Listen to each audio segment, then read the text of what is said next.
Halo teman-teman, bertemu lagi saya Lagi Pindah. Kali ini kita akan membahas tentang perang penghabisan antara Israel dengan Iran.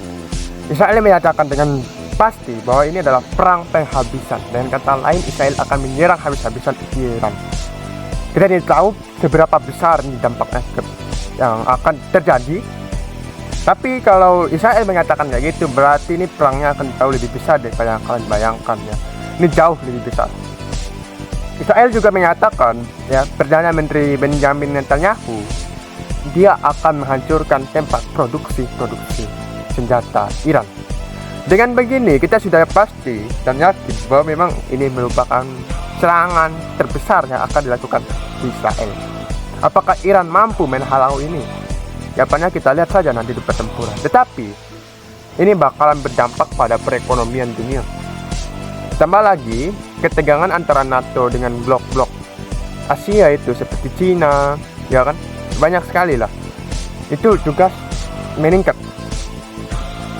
Dengan kata lain, ya, perang ini ada potensi membuka perang dunia ketiga. Ini sudah pasti. Dan ini sudah pasti. Dan memang harus kita perhatikan bahwa ini harus kita waspadai. Jangan sampai, ya, saya harap sih jangan sampai ini perang dunia ketiga. Tapi kita nggak punya kuasa untuk menentukan. Tapi ya menurut analisisku mudah-mudahan lah ini tidak terjadi perang dunia ketiga ya. Nantinya tidak melibatkan seluruh negara. Tetapi ini negara Israel ya, ini negara Israel, negara yang berpengaruh bagi negara-negara Eropa dan punya ketika ya itu tadi ya teman-teman ya. Ini mereka kedekatan mereka dengan Amerika Serikat ini juga akan berpengaruh pada perang dunia ketiga ya. Ini adalah jendela, pintu untuk membuka perang dunia ketiga.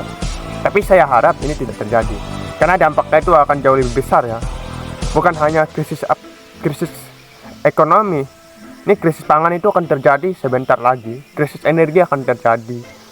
Ini harus kita perhatikan dan harus ada hati-hatilah bagi kita semua. Karena kalau perang ini beneran terjadi, perang dunia ketiga ini terjadi, yang akan terdampak itu sudah pasti orang-orang di kota, itu sudah pasti ya. Karena di kota itu sudah dibeli, itu pasti. Ke Indonesia akan dampaknya ada, ya itu sudah pasti. Setiap perang pasti akan ada terdampak, pasti ada. Tidak tahu dampaknya itu cuma jangka pendek atau jangka panjang. Ya kita tidak tahu. Kita lihat aja lah nantinya. Tapi saya ingin ada persiapan bagi negara kita, negara Indonesia harus memperhatikan ini karena dampak ekonominya itu sangat-sangat terkena ke Indonesia. Karena kalau perang dunia ketiga ini terjadi dan memang terbuka, ini sangat berbahaya bagi negara-negara lain, bagi khususnya Indonesia yang berjuang untuk menjadi